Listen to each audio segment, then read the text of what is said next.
नमस्कार मित्रों, मेरा नाम है आदित्य। आप देख रहे हैं एडवोकेट आदित्य यूट्यूब चैनल। आजकल भारतीय दंड संहिता की धारा 498 ए के तहत झूठा मुकदमा दर्ज होना एक आम बात हो गया है।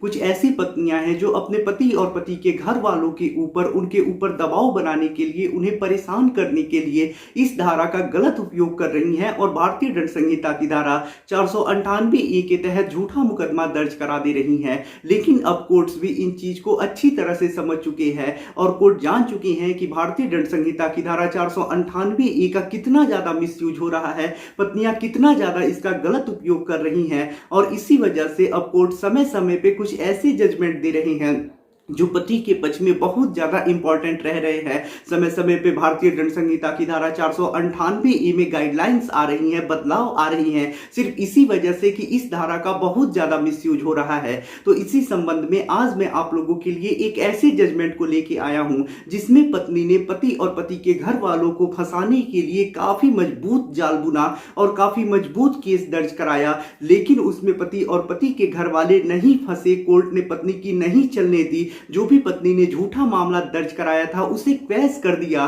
तो ये जो जजमेंट आया है पतियों के पक्ष में बहुत इंपॉर्टेंट आया है और ये एक लैंडमार्क जजमेंट है, हाई कोर्ट के द्वारा दिया गया जजमेंट है। तो अन्य जो भी पति 498 ए का मुकदमा लड़ रहे हैं, इस जजमेंट के जरिए उन्हें भी फायदा हो सकता है। तो जो आज मैं आपको जजमेंट बताऊंगा उसे ध्यान से समझिएगा, बारीकी से सारी चीजों को समझिएगा। तो चलिए वीडियो को शुरू करते हैं।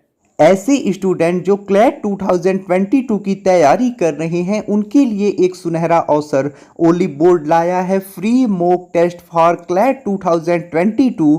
तो अगर आप क्लैट 2022 की तैयारी कर रहे हैं और ये फ्री मॉक टेस्ट देना चाहते हैं तो इसके लिए आपको डिस्क्रिप्शन में एक लिंक मिलेगा, उस लिंक पे क्लिक करके आप जो स्क्रीन पे पेज दिखाया जा रहा है वहां पहुंच सकते हैं। सबसे पहले आपको साइन अप करना पड़ेगा, फिर आपको लॉगिन करना होता है। या तो आप गूगल पे क्लिक करके डायरेक्ट लॉगिन हो जाएंगे या फिर आप अपना ईमेल आईडी, मोबाइल नंबर और पासवर्ड डाल के साइन अप कर सकते हैं। फिर आपको लॉगिन करना होगा। जब आप लॉगिन कर लेते हैं उसके बाद आपको एक पेज मिलेगा जहां पे आपको टेक टेस्ट पे क्लिक करना होगा। जब आप इस पे क्लिक कर देते हैं उसके बाद आपको फिर यहां पे स्टार्ट टेस्ट इन क्लैट पे क्लिक करना होगा।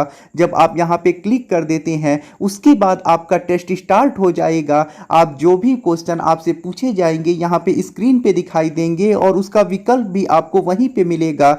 आपको ऐसे ही जो भी आपके सामने क्वेश्चन आएंगे आपको उसका जवाब देते जाना है और लास्ट में आपको सबमिट बटन पे क्लिक करना है। जब आप क्लिक कर देते हैं उसके बाद आपका रिजल्ट आपके सामने आ जाएगा। इससे आप अपनी गुणवत्ता जान पाएंगे कि आपकी तैयारी किस स्टेज तक पहुंची है।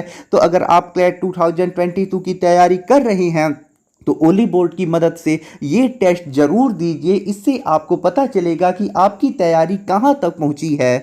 तो आज के जिस जजमेंट के बारे में मैं आपको बताने वाला हूं वो जजमेंट भारतीय दंड संहिता की धारा 498 ई को क्वैशिंग से संबंधित है। और ये जो जजमेंट आया है वो राजस्थान हाई कोर्ट के द्वारा आया है और ये judgment Sudhakar versus state of Rajasthan के केस में आया है। और ये जजमेंट अभी लेटेस्ट का जजमेंट है, 30 मार्च 2022 को ही ये जजमेंट आया है। तो ये जजमेंट हाई कोर्ट के द्वारा दिया गया एक 498 ए केस को क्वैशिंग से संबंधित जजमेंट है। तो एक लैंडमार्क जजमेंट है, पतियों के पक्ष में आया महत्वपूर्ण जजमेंट है, साथ ही साथ अभी लेटेस्ट का जजमेंट है। तो इस वजह से ये जजमेंट और भी ज्यादा महत्वपूर्ण हो जाता है। तो चलिए अब इस जजमेंट के फैक्ट्स के बारे में भी समझ लेते हैं।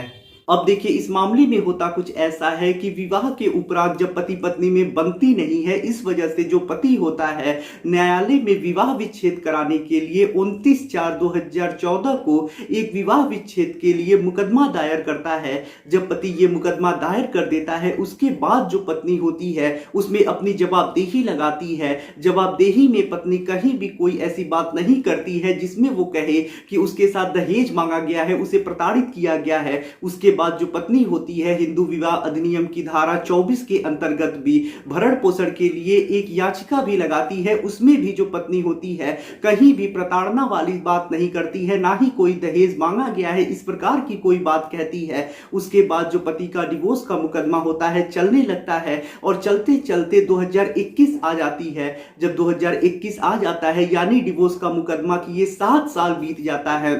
उसके बाद जो पत्नी होती है अब जाके पति पति के भाई, पति की भाभी और पति के मां के ऊपर भारतीय दंड संहिता की धारा 498 ए और 406 के तहत मुकदमा दर्ज कराती है, जिसमें पत्नी जो होती है आरोप लगाती है कि उसे 2013 में मारपीट के घर से भगा दिया गया था, उसे काफी ज्यादा प्रताड़ित किया गया था, उससे दहेज मांगा गया था, उससे परेशान किया गया था, लेकिन उसने अभी तक इस वजह से नहीं कंप्लेन किया कि वो नहीं चाहती थी कि समाज में उसकी बदनामी हो, और इसी वजह से उसने अभी तक कंप्लेन नहीं किया।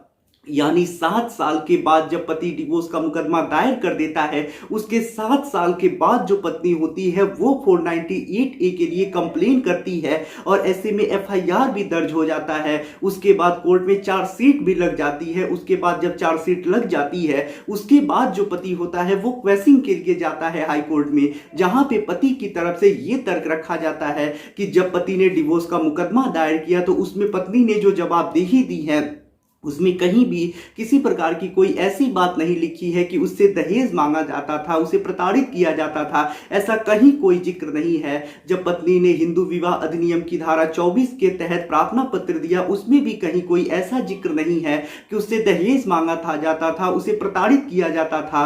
अब जब डिवोर्स का मुकदमा समाप्त होने पे है, यानी 7 साल का समय बीत गया है, अब अंत आ गया है डिवोर्स का मुकदमा का, तो ऐसे में पत्नी जो है अब वो 498 ए का कंप्लेन कराई है, यानी इतने दिनों के बाद उसने कंप्लेन कराया है, अभी तक उसने कोई कंप्लेन नहीं कराया था। तो इस वजह से जो पत्नी ने ये मुकदमा लगाया है वो सिर्फ पति और पति के घर वालों को परेशान करने के लिए लगाया है, उन्हें प्रताड़ित करने के लिए लगाया है। इस धारा का गलत उपयोग किया गया है और यदि ये मुकदमा चलाया जाता है तो ये कानून का दुरुपयोग होगा। तो ऐसे में इस मामले को क्वैश कर दिया जाए, यानी पत्नी ने ये जो 7 साल के बाद, यानी डिवोर्स का मुकदमा होने के 7 साल के बाद मुकदमा दर्ज कराया है, उसे क्वैश कर दिया जाए, रद्द कर दिया जाए। उसके बाद पत्नी के पक्ष की तरफ से जो वकील होते हैं, यानी जो सरकारी वकील होते हैं, वो कहते हैं कि 498 ए का मुकदमा जो है वो निरंतर चलने वाला अपराध है। पत्नी ने सिर्फ अपनी मान प्रतिष्ठा और अपना इज्जत बचाने के लिए कोई कंप्लेंट नहीं किया था। जब अंत आ गया है, उसे लग गया है कि अब बिना एफआईआर किए काम नहीं चलने वाला है, तो उसने ये एफआईआर कराया है। तो जब दोनों पक्षों की कोर्ट सुनता है, उसके बाद जो कोर्ट होता है पूरे मामले को देखता है, तो कोर्ट यहाँ पे यही पाता है कि जब पत्नी ने डिवोर्स के केस में अपना WS दिया था, वहां भी उसने कहीं कोई ऐसी बात नहीं की थी कि उससे दहेज मांगा जाता था, उसे प्रताड़ित किया जाता था। जब पत्नी ने हिंदू विवाह अधिनियम की धारा 24 के अंतर्गत प्रार्थना पत्र दिया है, तो उसमें भी कहीं भी उसने कोई ऐसी बात नहीं की है कि उससे दहेज मांगा जाता था, उसे प्रताड़ित किया जाता था। अब 7 साल के बाद, यानी डिवोर्स का मुकदमा होने के बाद 7 साल के बाद उसने कंप्लेन किया है, तो ऐसे में अब इसका कोई औचित्य ही नहीं है। ये देख के ही लगता है कि पत्नी ने सिर्फ परेशान करने के लिए ऐसा किया है। अगर ये मामला चलाया जाता है तो ये कानून का दुरुपयोग होगा, गलत उपयोग होगा। पत्नी कह रही है कि 2013 में उसे घर से निकाला गया और कंप्लेन वो कर रही है 2021 में, तो ऐसे में ये सरासर चीजें गलत हो रही हैं और इस वजह से जो हाई कोर्ट होता है मामले को क्वैश कर देता है। तो यहाँ पे पति के पक्ष में बहुत इंपॉर्टेंट जजमेंट आता है और पति की ही जीत होती है, क्योंकि पत्नी ने जो झूठा मुकदमा दर्ज कराया था उसे हाई कोर्ट क्वैश कर देता है। साथ ही साथ हाई कोर्ट जो होता है कई ऐसे सुप्रीम कोर्ट और हाई कोर्ट्स के जजमेंट का भी जिक्र करता है जिसमें पत्नी ने झूठा मुकदमा दर्ज कराया था, लेकिन कोर्ट्स ने उसे क्वैश कर दिया। और साथ ही साथ कोर्ट ये भी कहता है कि कुछ पत्नियां ऐसी हो गई हैं जो इस धारा का बहुत ज्यादा गलत उपयोग कर रही हैं, बहुत ज्यादा मिसयूज कर रही हैं, जो एक चिंता का विषय है। तो ऐसे में अब हाई कोर्ट्स और सुप्रीम कोर्ट भी झूठे 498 ए केस को लेके काफी ज्यादा सख्त हो चुके हैं। अगर हाई कोर्ट और सुप्रीम कोर्ट को लग जा रहा है कि मामला गलत है, तो ऐसे में उस मामले को तुरंत क्वैश कर दिया जा रहा है, जैसा कि हमें इस जजमेंट में देखने को मिला है। तो अगर आपका भी कोई ऐसा ही मामला है, आपके पास भी क्वैशिंग का आधार है, तो आपको क्वैशिंग के लिए जरूर जाना चाहिए। अगर आप क्वैशिंग के संबंध में या फिर अपने किसी कानूनी समस्या के संबंध में मुझसे फोन पे बात करके अपनी कानूनी समस्या का समाधान प्राप्त करना चाहते हैं या फिर मुझसे कोई गाइडलाइंस लेना चाहते हैं, तो ऐसे में डिस्क्रिप्शन में आपको मेरा नंबर मिलेगा, वहां से आप जान सकते हैं कि किस प्रकार से आप मुझसे फोन पे बात करके अपनी कानूनी समस्या का समाधान प्राप्त कर सकते हैं। अगर आपको वीडियो पसंद आया हो तो वीडियो को लाइक करें, अपने दोस्तों के साथ शेयर करें और यदि आप चैनल पे नए हैं तो चैनल को सब्सक्राइब करके बेल आइकन को दबाएं। मिलते हैं नए वीडियो के साथ अगले दिन, तब तक के लिए जय हिंद, जय भारत।